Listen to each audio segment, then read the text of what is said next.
So how do you divide decimals? Well, the reality is it's not that different from dividing whole numbers.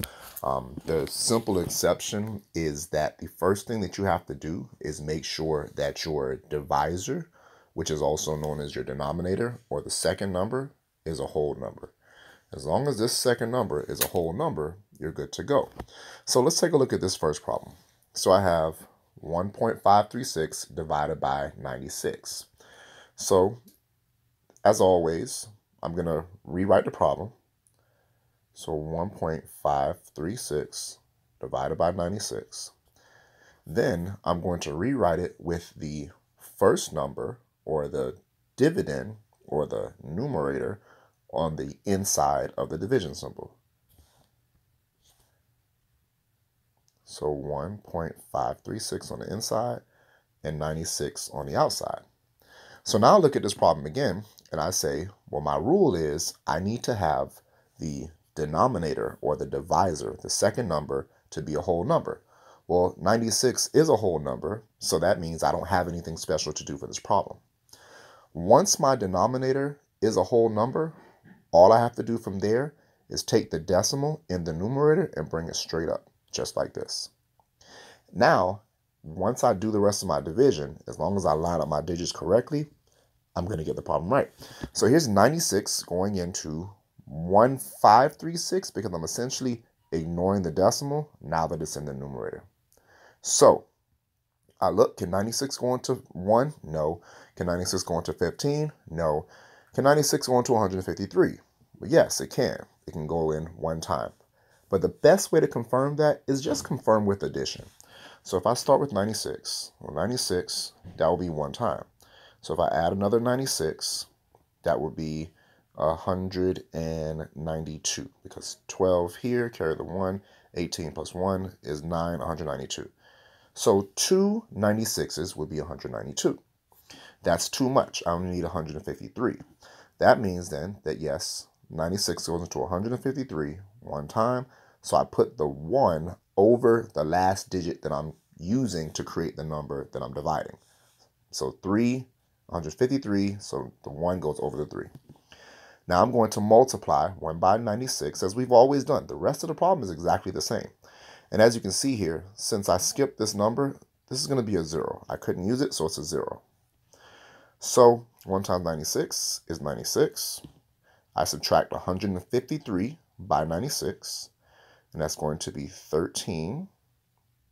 So this becomes 4. 13 minus 6 is 7. And 4 needs to become 14. So 14 minus 9 can be 5.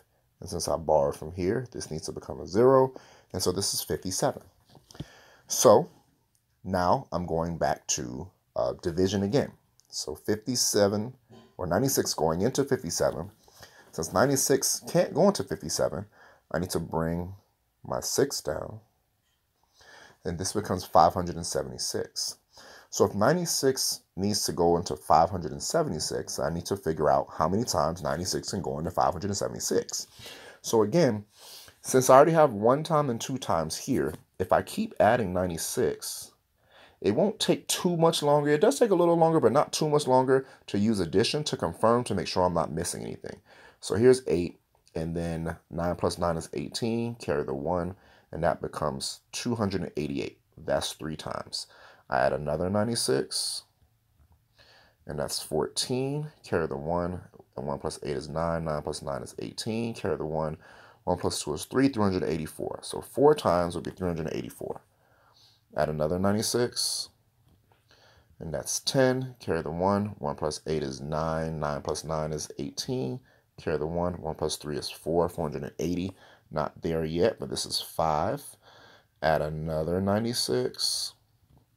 There's 6, 17 plus 1, 576. So the 6th time is exactly 576, which means now that I'm in good shape, I put a 6 above the last 6 that I brought down. And so when I multiply 6 times 96, I get 576. Then I'm going to subtract, and since 576 minus 576 is exactly 0, that means I know that I'm done. My answer is 0. I have no more digits left over, and that's the end of the problem. So my answer is 0.016, or 16 thousandths is another way to say this.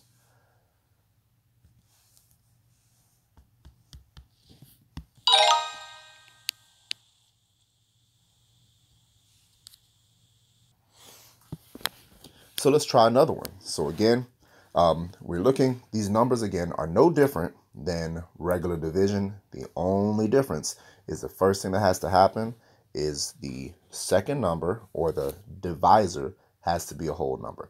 So let's set it up. So 48.389 divided by 0.83. And I'm writing it over because on your paper, the problem should be written over, or in your journal. And now after I rewrite it, I'm going to place the first number, the numerator, on the inside. So 48.389. And on the outside will be 0.83. And then I'm going to do what I did last time, is check to see if the divisor, or the outside number, is a whole number. And since it's not, I need to move the decimals to make it a whole number. So 0.83 is not a whole number because there are 2 decimals. So I need to move it 2 times to the right to make it a whole number. And whatever I do on the outside, I must also do on the inside. So that means if I move this 2 times to the right, I'm then going to take this new decimal location and bring it straight up. That's the whole difference between division of whole numbers and division of decimals. So this problem is now really 4,838.9 divided by 83. But as long as you move your decimals, you're in good shape. So how many times can 83 go into 4? It can't. It can't go into 48. It can go into 483. So that's where I start. Okay, so how many times can 83 go into 483? Again, to confirm, I'm just going to list out my multiples of 83. So I'll start with 83. That's 1. If I add another 83, that's 166. That's 2. I'll add another 83. And that is 9 plus 14, carry the 1. That's 249. That's 3 times. Add another 83. That's 12, carry the 1. 12, 13, carry the 1. That's 332. That's 4 times. Add another 83. That's 5. 3 plus 8 is 11. Carry the 1. 3 plus 1 is 4. That's 415 at 5. And if I do another 83, I feel like I should have been done at 5, but I do it to confirm. 5 plus 3 is 8. 1 plus 8 is 9. So 498. So yes, 5 was the last time I could have. 5 was the last multiple of 83 that fits into 483. So 5 times. So I'm going to put the 5 over the 3 because again, I'm trying to find out how many times 83 went into 483.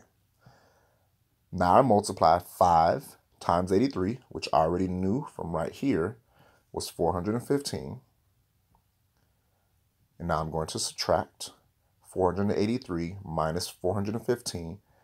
That means that this has to become a 13, and this has to become a 7. 13 minus 5 is 8. 7 minus 1 is 6. And 4 minus 4 is 0, so this is 68. Now I'm going to bring down my next digit, which is an 8. And so now I need to see how many times 83 goes into 688. And this is another reason why I list out my problems in this way, because at this point, I already have the first 6 multiples of 83. So I just need to continue until I get to 688. So if I add another 83, 8 plus 3 is 11, carry the 1. 1 plus 9 is 10. 10 plus 8 is 18. Carry the 1. 1 plus 4 is 5. 581 will be 7 times. If I add another 83, that'll be 8 times. That's 4. 8 plus 8 is 16. Carry the 1. 1 plus 5 is 6. and that's 664. So at 8 times would be 664, and I need 688. So I'm pretty sure it'll be 8, but again, I'm just going to confirm. I'm going to bring this up here. So 664 plus 83 will be the 9th time. So that's 7. 6 plus 8 is 14. Carry the 1. 1 plus 6 is 7. So 747 would have been the 9th time. So as a result, I know that 83 goes into 688 8 times. Okay? 8 times 83 is, again, we already know it, it's written out here, 664. 8 minus 4 is 4. 8 minus 6 is 2. 6 minus 6 is 0. And now I still have this 9 here, so the difference of 24, I bring down the 9. And so now I'm looking for 83 going into 249. But because I took the time at the beginning of the problem to organize my multiplication or my addition process to find my multiples, I can already see right here that 83 goes into 249 3 times. So I know this is a 3 and I don't have to guess. I also have figured out all of the multiples of 83 that I could possibly need to solve this entire problem. So once you go through that process, the rest of it's pretty easy, because now 3 times 83 is 249. And if I had other digits that I had to divide out, I would no longer have to find the multiples of 83, because the highest digit that you could get in the top of the division problem, or in the quotient, is a 9. The digits are all between 0 and 9. So if I subtract 249 minus 249, I get 0. And so at this point, I'm done, because there's no more numbers to bring down, and my remainder is a 0. So my answer was 58.3.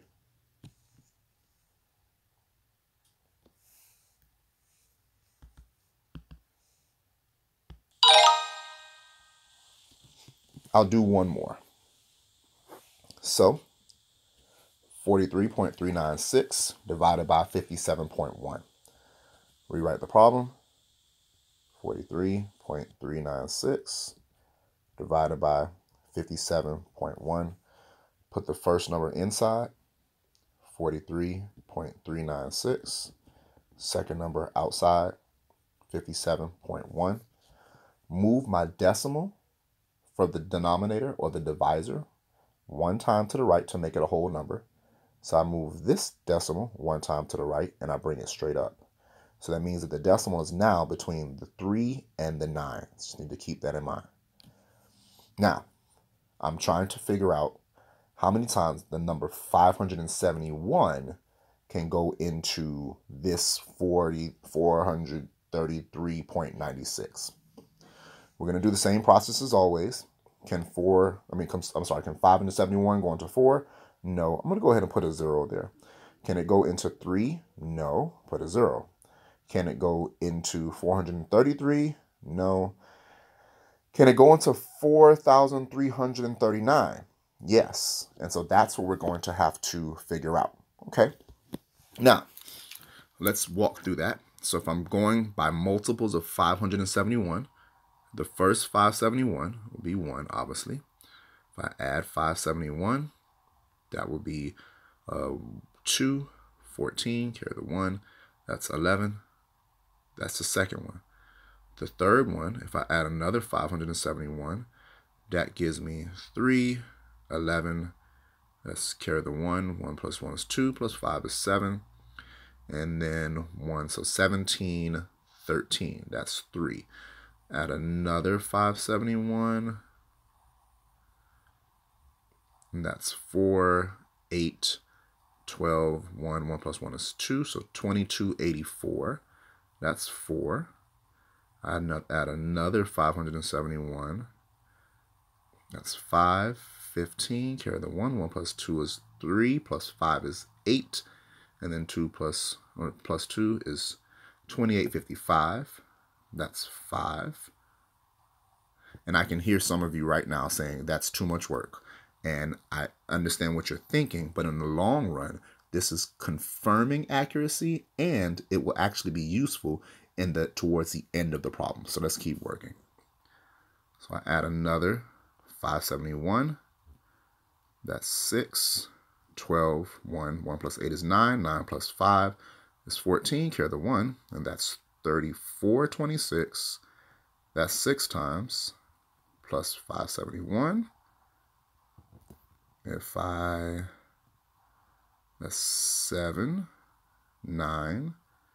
9, 3. That's 7 times. So it looks like I'm almost there. Add another 571. That's 8. 16, carry the 1, 10 plus 5 is 15, carry the 1, that's 4, 45, 68. And so that means I actually went too far, which is good. I got 8 times, so that means the answer was 3997. Okay, so 3997 is going to be my, the multiple I'm going to need. And that means I'm going to put a 7 above the 9 because it took me 7 attempts, or 7 multiplying by 7 to get there. So 7 times 571, we already know that the answer is 3997.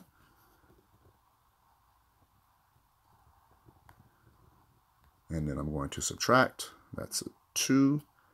This has to become a 13. And this has to become a 2. 13 minus 9 is 4. This has to become a 12. 12 minus 9 is 3. And this had to become a 3. So 3 minus 3 is 0. So 342. And so now I have 3426. Then I bring this down. So how many times is 571? Goes in 3426. Like I said, because I took the time to do this in the first place, I already see that my answer is 6. So 3426 is already a multiple of 571. So though it took me longer to do it the first time, it saved me time when I needed those same multiples in the future. So this goes in 6 times, and that gives you exactly 3426. A difference of 0. So my final answer is 0.76. We know that zeros before the decimal don't really affect the value, so I can essentially cross those out. And my answer is 0.76. So 43.396 divided by 57.1 would be 0.76.